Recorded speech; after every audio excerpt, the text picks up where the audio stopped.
Elastic collision example number 2.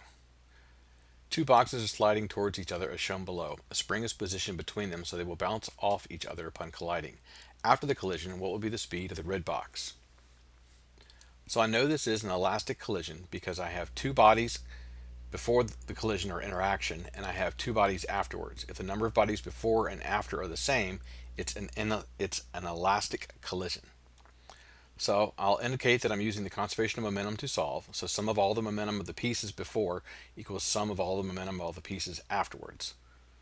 So I can look at it like this in terms of momentum, or typically what I'll write is this: mass of the blue box times the velocity of the blue box plus mass of the red box times the velocity of the red box equals mass of the blue box times the velocity of the blue box after the collision plus mass of the red box times the velocity of the red box after the collision.